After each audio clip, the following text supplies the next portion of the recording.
It's been 1 year and over 20,000 miles, so it's time for our deep dive review of our Embassy Dolphin Class B RV. Hello everyone and welcome back to Amore Van. This is Roseanne and Guy, and today is our 1 year anniversary. When we first picked up our van, we showed you a tour of the layout of the inside of our van. So back when we gave you that tour, the van was new to us, and so we really couldn't give you a review from firsthand experience. But now we've been in the van for a year. We've covered over 22,000 miles. We've been in 29 states, 22 national park properties, and 21 state parks. And so having spent all that time in the van, we now feel as though we're in a position to give you a good in-depth overall review of the van, and that's what this video is all about.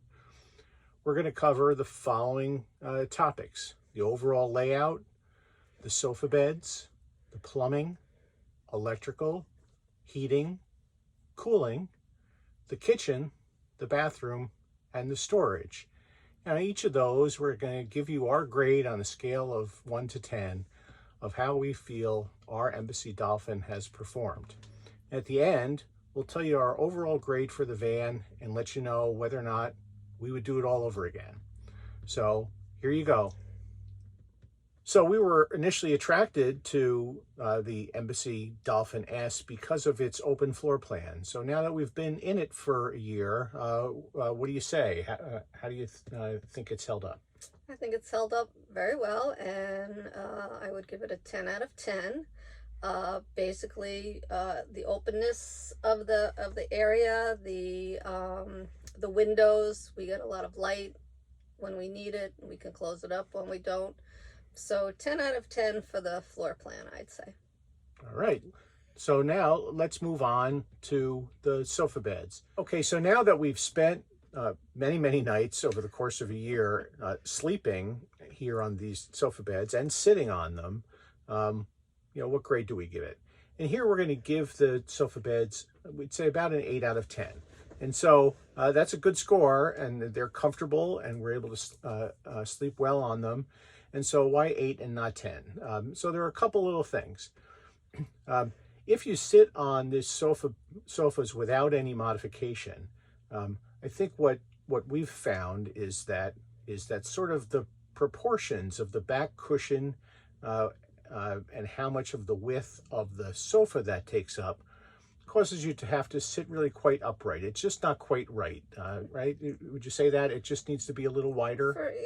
For some people, it might need to be just a little wider. Now, having said that, the width of the Ford van is the width of the Ford van, and if a decent sized aisleway was going to be left as it is and create that openness that we love, there isn't really a whole lot that could be done about the width, but we were able to make some modifications. So, for example, in order to make the driver's side where I sleep just a little bit wider, I purchased a custom-made 3-inch cushion that goes behind the sofa in order to make it 3 inches wider, and that makes a big difference.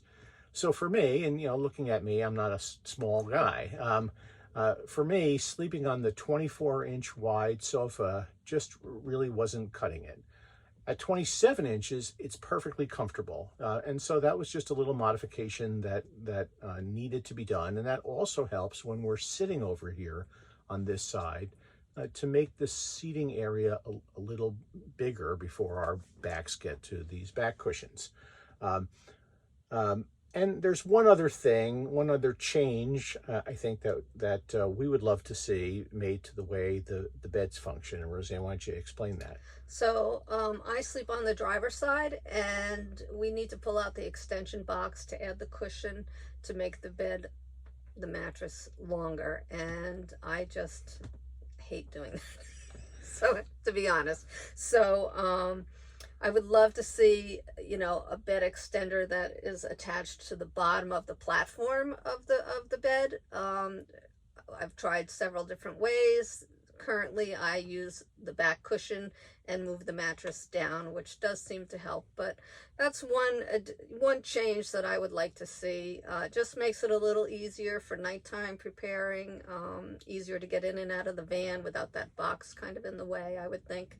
So yeah, that's really it. We also added to our mattresses a 1-inch topper, just to make it a little more comfortable to sleep.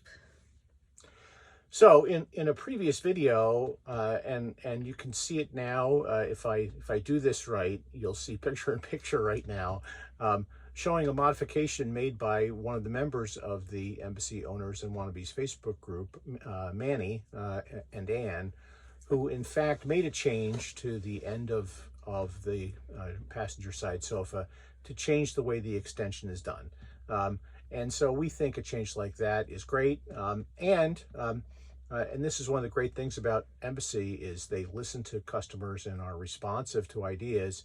I happen to know that Terry at Embassy has some modifications in the works to address how that passenger side extension works, so that the somewhat cumbersome process of pulling the extension box over will no longer be necessary in the future. Probably if you ordered one today, by the time you got yours, a new system would be in place that would be easier than the one we have. In any event, all those reasons are why we give the sofa beds an 8 out of 10 rather than 10 out of 10, but 8's still a great score. We've had no trouble being comfortable in our van over the course of many, many miles during the course of the last year. Okay, so moving on to our next category, which is plumbing. Here's a quick reminder of how the plumbing system in our van is constructed. Fresh water enters the plumbing system through a gravity fill port that is located in the bathroom under the vanity mirror. That fresh water then flows into the freshwater bladder, which, together with the gray water bladder, is located under the driver's side sofa, seen here. When the water pump is activated, the fresh water then flows through this tube up to the water pump. In the cabinet beneath the sink, we then find the water filter, the water pump, and also the hot water heater, which I'll show you when we look at the heating system. A unique feature of the Embassy RVs is the very high-end water filtration and sanitation system. Our van contains a 0.2 micron water filter, as well as an ozone purification system that we run twice a week in order to keep the water, the bladder, and the water lines disinfected. When it's time to dump the gray tank, the valve is accessed by lifting the driver's side sofa and reaching underneath, as shown here. Okay, having opened that valve inside, I've now reached under behind the driver's side rear wheels and extracted the gray water hose. I'm going to take this cap off and drain the tank.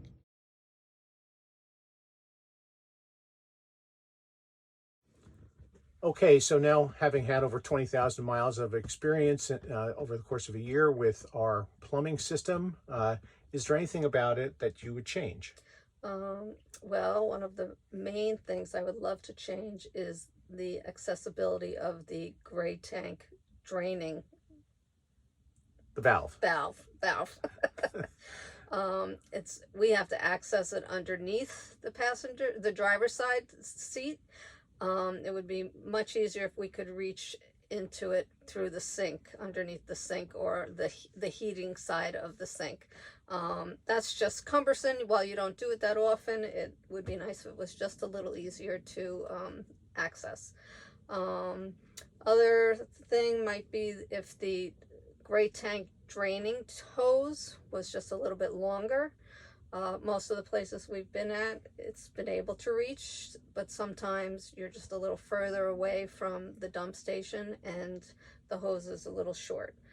And then one other thing is in the shower, if the shower nozzle was just a little higher up on the wall, that way it would be easier for us to adjust the water temperature if we need it, or when when you needed to adjust it in the middle of a shower, rather than, you know, going down underneath the vanity top. So I think that's about it. And notwithstanding those, little things that we would love to see just tweaked a little bit, our grade for the plumbing really is a 9. I might even say a 9.5 out of 10. Let me explain why that is, even though there's those little changes that we'd like to make. The reason why we'd give it a 9 or even 9.5 out of 10 is that all the big things, all the important things are done exactly right. First of all of the water lines are accessible. Nothing is hidden behind a wall. Nothing is hidden under the floor, right? In the event that there's something that needs to be taken care of, it can be reached. You can get to it. Some brands put water lines behind a wall, and then, where are you at that point if something goes wrong, right? The fact that the water lines are all above the floor, of course, is one of the things that makes this a true 4-season RV. We have another video that we've done that you can find on our channel where we were in minus 14-degree temperatures in this van, and still the water ran flawlessly. And that's because all the water lines are above the floor.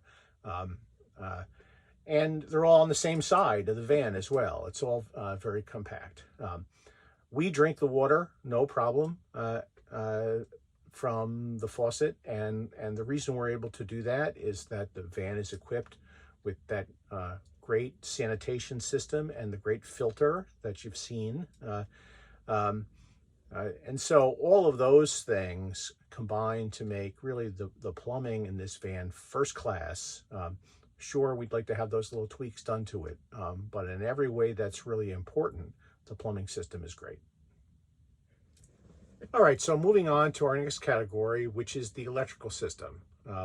In order to talk about the electrical system, one of the points I really need to emphasize is that when you go on some RV web pages, whether it's the manufacturer's page or RV reviews or RV tours that some people give, a lot of times the buyers are really focused on this question of how big is the battery? How big is the battery, right? And if you're interested in how you're going to be able to use the RV, focusing just on the size of the battery doesn't make sense. It would be roughly the equivalent of if you were buying a car and you were trying to figure out how far you could go between fill-ups, and the only question you asked is how big is the gas tank? Well, that's not what you would focus on first. You'd want to know how efficiently does the vehicle use the fuel. And so when we talk about the electrical system on the Embassy RV, it's important to note that first of all, it has a huge battery. We have 920 amp hours of battery power, and we'll be discussing why that is more than adequate for our needs. But just as important, the Embassy is extremely well insulated. The floor is several inches thick. The ceiling and the walls have 8 layers of aircraft insulation, and then integral to the insulating properties of the van is the need to insulate the windows. And people either do that with, as we did initially, with a DIY solution, or now Embassy sells more professionally made window insulation that you can and should buy, because all the wall and ceiling insulation in the world won't help you if you don't insulate the windows. We also use a insulated curtain to wall off the cab, because the cab can be the source of either a great deal of heat or a great deal of cold. And of course, if we're heating or cooling the living area, then we're also going to try to keep the door to the bathroom closed so that we're shrinking the space that's being heated or cooled. And we'll talk about that a little bit when we talk about heating or cooling. The point I'm simply trying to make here is that you can't just look at how big is the battery. You have to look at how quickly does the van use the accumulated electricity. In addition to the huge battery at 920 amp hours, almost everything inside the van is 12 volt, right? The air conditioning is 12 volt. The refrigerator freezer is 12 volt. The lighting is all 12 volt. The only thing that requires the inverter are the household outlets, the television, and the microwave. Thank you. Uh, um, and on some of the newer models, I believe Embassy has switched over even to a 12 volt television, but ours is still 110 volt. If the appliances in your RV are running on 110 volts, then there's a considerable amount of efficiency loss in going through the inverter in order to run those appliances. So that's Embassy really pays a lot of attention to high efficiency appliances, 12 volts whenever possible. And so when talking about the electrical system, one of the things that we've discovered, perhaps a habit we got into later in our travels, is we'll go to campsites that have power, where we have an electrical hookup there right next to the van. We don't even bother to use it. We don't plug it. Because we know that if we're only there for, say, 2 or 3 or even 4 days, is about as long as we ever stay in one place, and we're going to be driving 4 hours or more when we leave, we don't need to plug in. We know that we will still have battery power left at the end of that 3 or 4 days, and by the time we drive to the next location, the very powerful second alternator will have charged our battery. So why bother pulling that cord out? It's just one more thing you have to do to set up, and one more thing you have to do before you break camp. And so now, unless we know it's going to be really hot, we're going to be using the air conditioning a lot, we don't bother to plug in. And it's very helpful not to do that, especially if it's raining. That's right. So that's how good the electrical system is. And part of that in the newer Embassy builds is not only the 920 amp hours, but the fact that the controller, the battery, the inverter, it's all made by a single company, a company by the name of Mastervolt. And so all those parts play nice together, and we have found that they work flawlessly.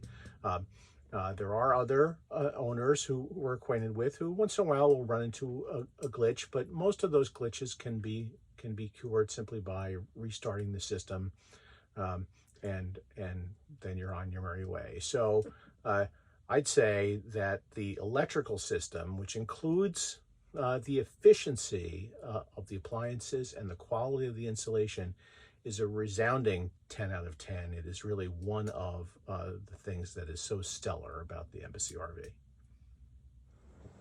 Okay, that brings us to our next category, which is heating. And here's a quick reminder of how the heating system works. Our van is equipped with a Timberline heating system by Elwell. Here, located under the driver's side bed extension, is the Timberline unit. The unit uses either electric heating elements or a gasoline burner, or both, to heat the glycol solution. The hot glycol is then pumped to this heat exchange unit that is located in the kitchen beneath the sink. This unit acts both as the blower when heating the passenger compartment and or as the heat exchange unit for the tankless water heater. Finally, all of this is controlled by a thermostat located near the passenger side sofa. All right, so after a year in the van, how would we rate the heating? Heating, I would rate a 10 out of 10. I feel it's very efficient, especially we've camped a lot in the wintertime, and so it's been pretty cold in here.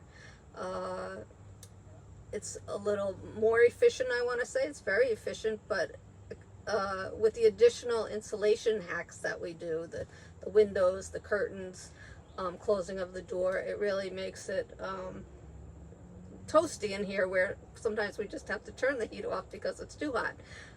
At nighttime, I would put my shoes across from the heater so that when I woke up in the morning, my sneakers or my hiking boots were not freezing.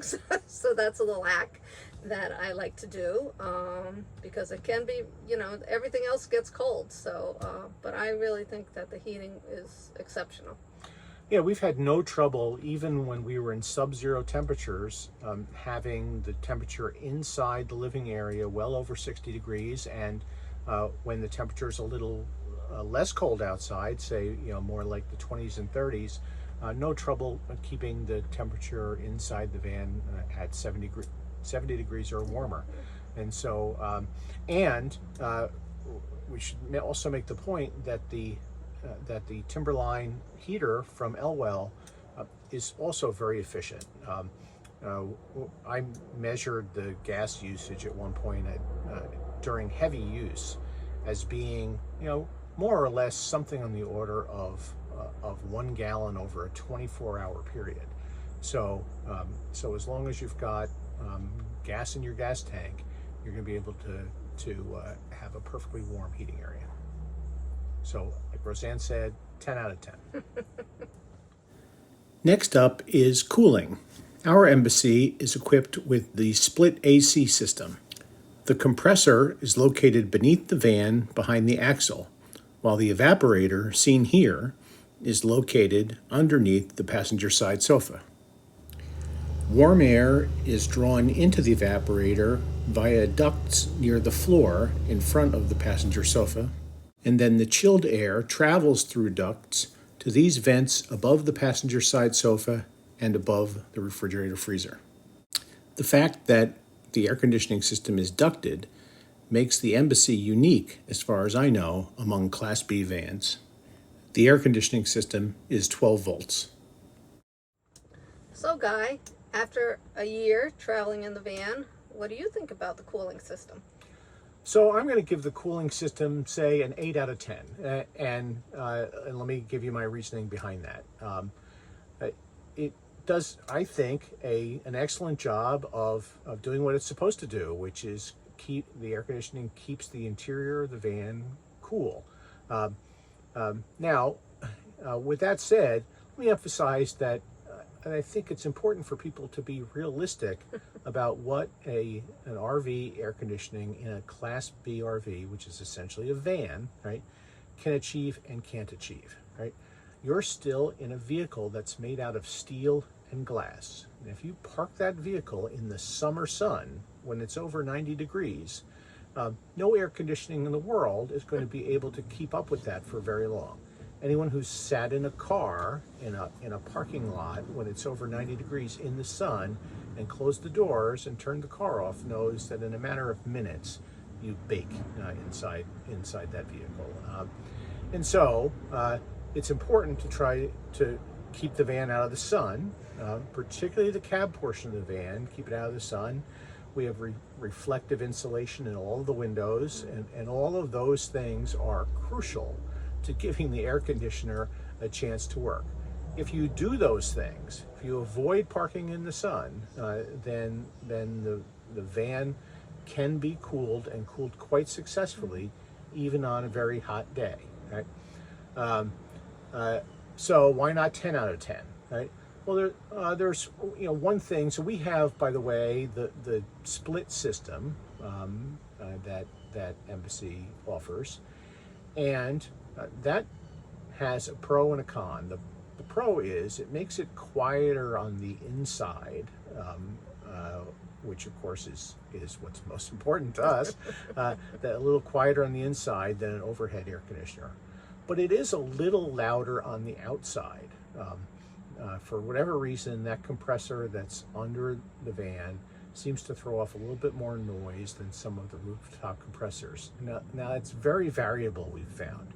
Mm-hmm. If we're parked somewhere, say in a campground where we have a dirt or grass camp spot, or even gravel, we find that those things will absorb the sound pretty well, and it's not so noisy. But we've also been parked in places where we're on hard pavement or concrete that's going to reflect the sound. In one location, we were not only parked on pavement, we were parked next to a rock wall.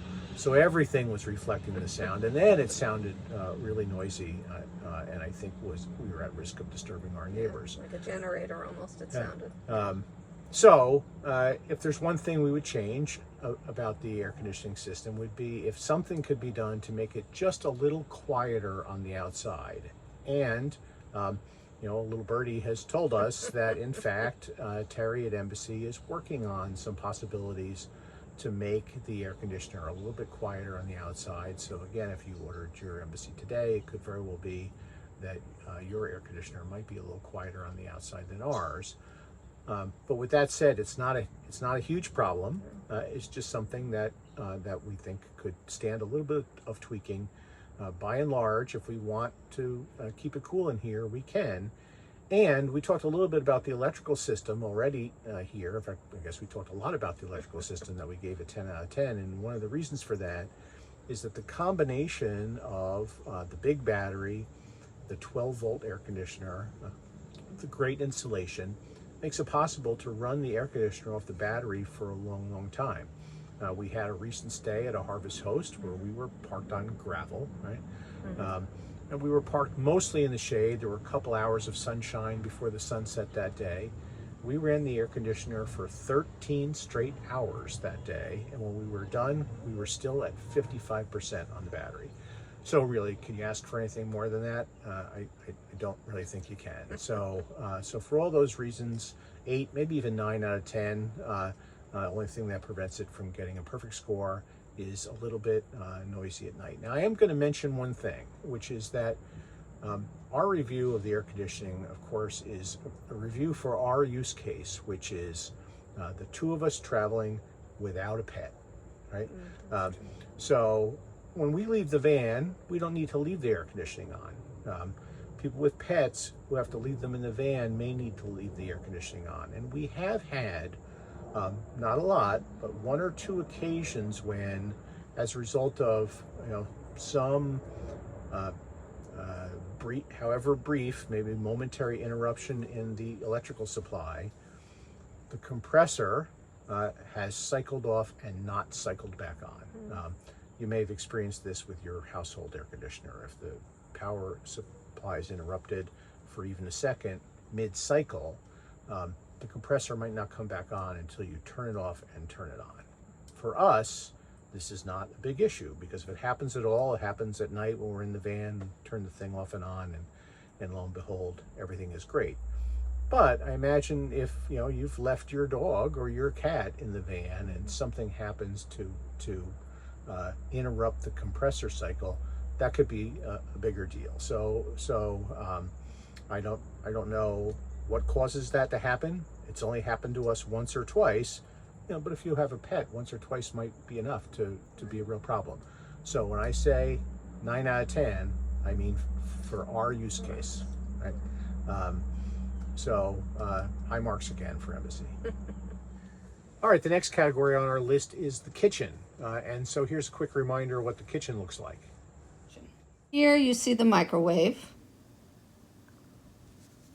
You can also see a nice overhead sign we received as a van warming gift from some friends. And here's the sink with removable cover. It's a very deep stainless steel sink. Here we velcroed this paper towel holder into the corner. Beneath the sink, Embassy provides a trash can that fits securely into a base that is bolted to the floor. We relocated the bolts about 4 inches to the right in order to make room to install this wire basket that holds soaps and such. It also leaves a little floor space we can use for something else. The cabinet under the counter holds a pull-out silverware drawer. Back up top, under the microwave, there are 2 lights and the smoke detector and carbon monoxide detector.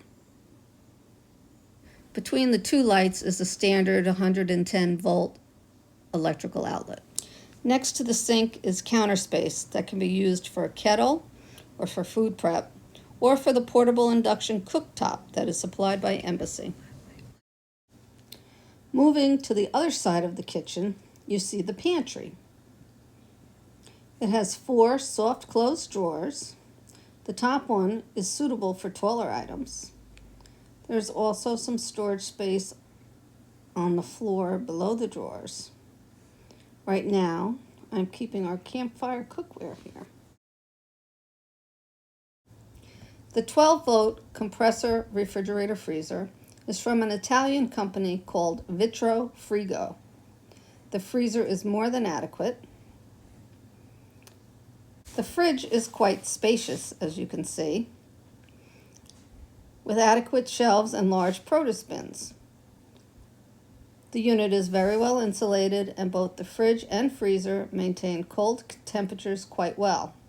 Above the freezer, there is quite a spacious storage area. We have our induction cooktop here, and it has plenty of remaining room for other cookware or miscellaneous items.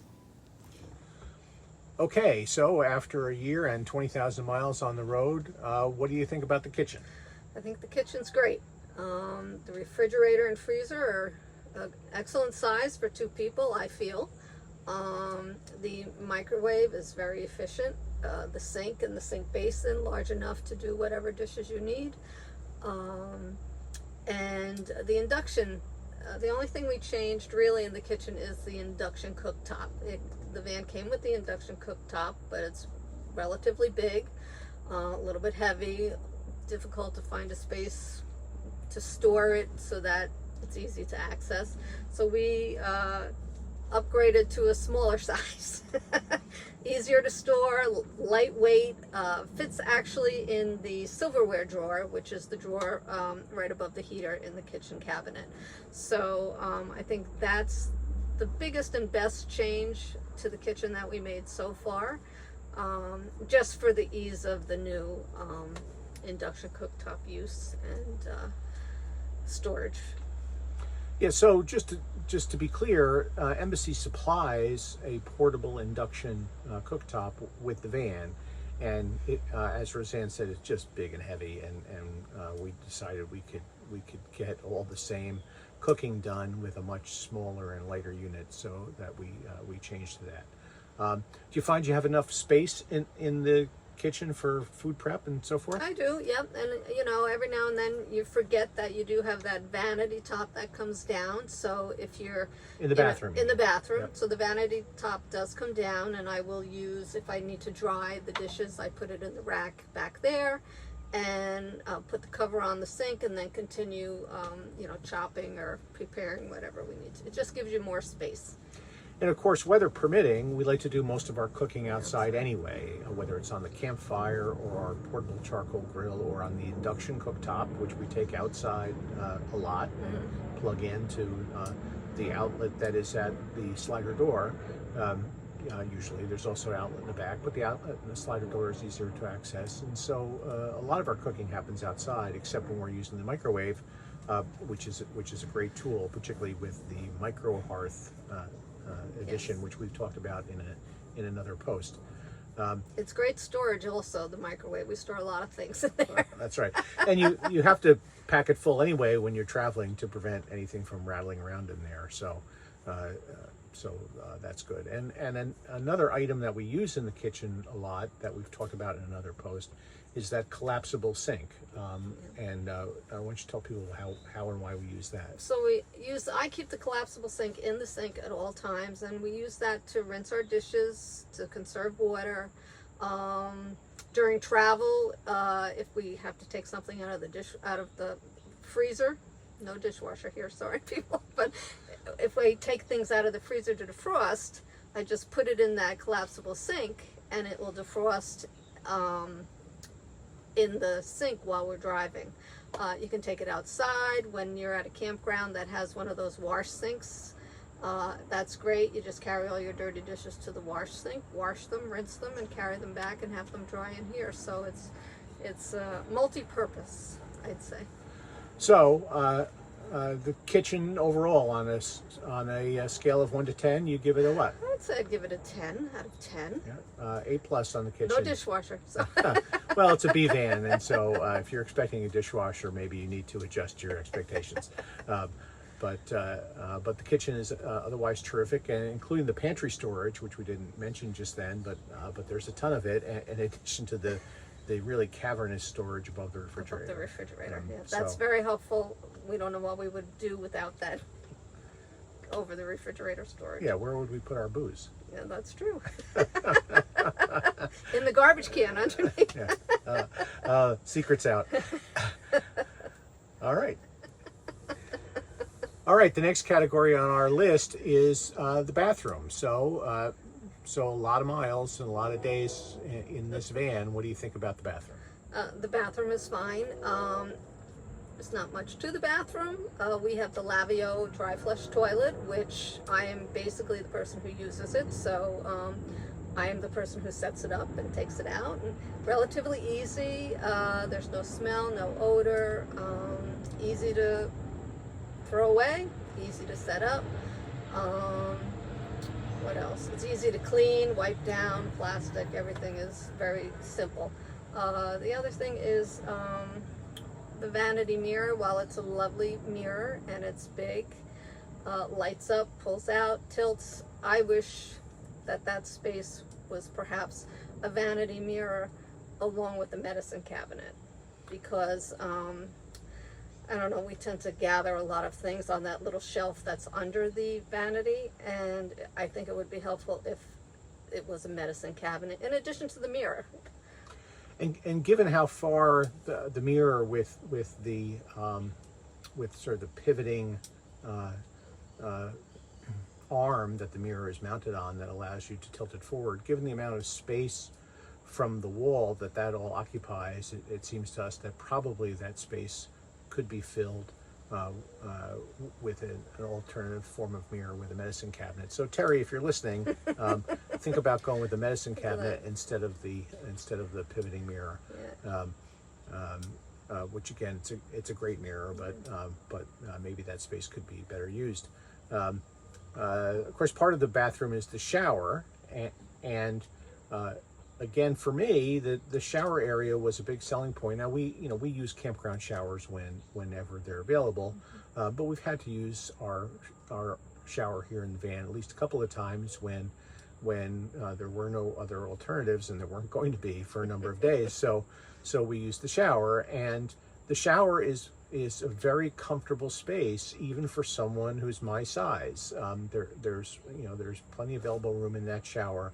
Whereas a lot of B vans, the shower is sort of crammed into 1/3 of the van, and virtually impossible for a larger person to use. So I think the bathroom really gets high marks. Would you say 10 out of 10? I'd say 10 out of 10. Yeah. One of the things people ask about and that we should talk about is, we've gone on some very long trips, and it was one of our trips was 4 months, another one of our trips was 10 weeks. And we had some initial concerns about how we were going to deal with the Lavio and the storage room that would be required to take a lot of the Lavio cartridges with us. But we've overcome that by getting really good at being efficient in the use of the Lavio. So how do we accomplish that, Roseanne? Well, we use campsite bathrooms almost all the time when it's possible. Overnight we use urinals, but that's really how we manage to. We use like one a month. I really am the only one who uses it unless it's an emergency. So and I just want to mention, while we talked about previously in the about the box extender, I use that space for storage. We use it for storage for the cartridges, and I had a bin made, and it stores, if you're only traveling a few months, 3 months, and you're able to manage your toilet issues the way we do, you don't need that many.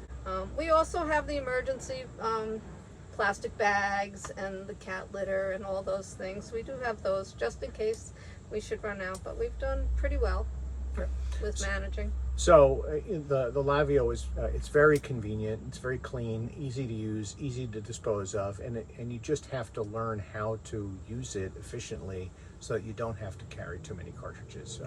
But as Roseanne said, all in all, we give the bathroom a 10. All right, that brings us to our final category, which is storage. We've taken some, as I say, long trips. You're going to go on the road for 4 months. You better be able to store some gear. So what do you think about the storage? I think the storage is 10 out of 10. We have quite a bit of storage. The pantry with the pull-out drawers, soft close drawers.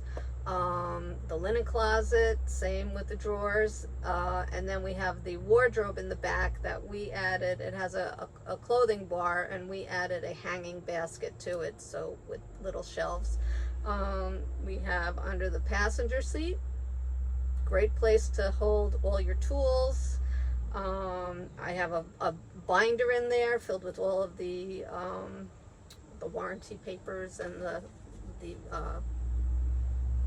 you know, the things that run the van in case we need to look at the manuals. All the overhead cabinets, and over the refrigerator. We don't know what we'd do without that refrigerator storage. And then in the back of the garage, we have our chairs back there, we have our table, we have all of our power cords. Our pop-up tent. Our tent. I did get a storage box, which is very helpful. I like things to be out of the way. If someone can come up with a way to store your firewood, that would be my greatest thing. So put your comments in for how to store your firewood. But all in all, I think we have a lot of storage. You know, we do use packing cubes, which, you know, when we were away for 4 months, that was a challenge because we had to pack for all types of weather. So, but plenty of storage. So on a scale of 1 to 10? You can make it fit. 10 out of 10, I'd say. You know, could For we sure. hang things from the ceiling? Perhaps, but then they wouldn't be in my way because I'm short. But The reality is that you won't find this kind of storage in any other Class B RV, except, you know, maybe Embassy's other terrific model, the SL, or what used to be known as the Duo, which seemingly has even more storage. But either way, storage is one of the many areas in which Embassy really shines, and so that 10 is well deserved.